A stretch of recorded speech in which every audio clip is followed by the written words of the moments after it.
Start.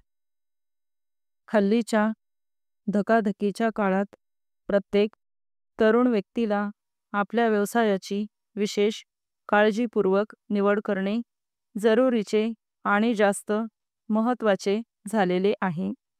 पूर्वी एक काळ असा होता की इंग्रजी 4-5 इयत्ता शिक्षण असलेल्याला कुठल्याही क्षेत्रात नोकरी मिळू शकत असे. मॅट्रिक किंवा पदवीधर अशा लोकांना तर भलताच मान असे. ती झाली इंग्रजांच्या आमदानीतली गोष्ट. आता आपण स्वतंत्र गरजा व त्यांना पूरक असणारा व्यवसाय करू शकणार नाही आणि त्याबरोबरच प्रगत राष्ट्राचे नागरिक या नात्याने आपण स्वतः देखील प्रगतिशील झाल्याशिवाय चालणार नाही. म्हणून जरी हल्ली व्यवसाय अनेक आहेत, नोकऱ्या देखील अनेक आहेत, तरी देखील प्रत्येकालाच त्याच्या आवडीचा व्यवसाय किंवा त्याला हवी असलेली नोकरी मिळेलच याची शाश्वती नाही. किंबहुना मनासारखा व्यवसाय किंवा नोकरी मिळणे हे जवळजवळ कठीणच झालेले आहे असे आपल्याला दिसते.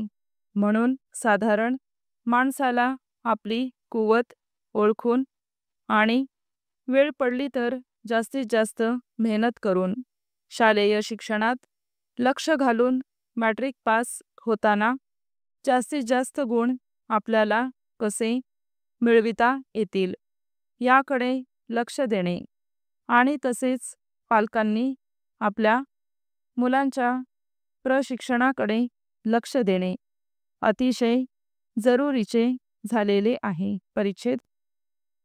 परीक्षेची तयारी करताना आपल्या हुशारीचे मोजमाप लक्षात घेणे महत्त्वाचे झालेले आहे.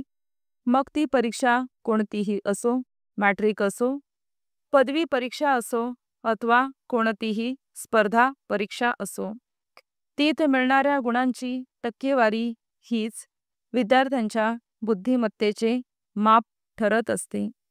कधी कधी तर काही खास अभ्यासक्रमांच्या प्रवेशासाठी किंवा नोकरीच्या छापील अर्जामध्ये मॅट्रिक, 12वी किंवा पदवी या परीक्षांमधील गुण विचारात घेतले जातात. त्या दृष्टीने कसून अभ्यास करून जास्तीत जास्त मिळवलेले गुण मिळण्यास मदत करतात.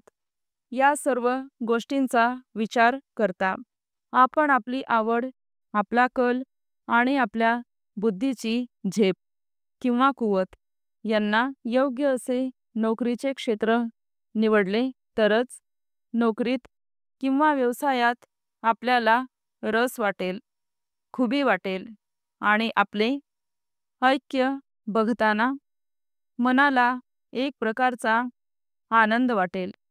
म्हणूनच माझ्या मनात आलेले वरील विचार समोर मांडण्याचा मी प्रयत्न केला आहे.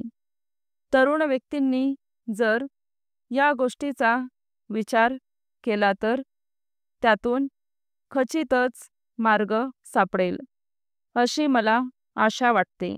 स्टॉप.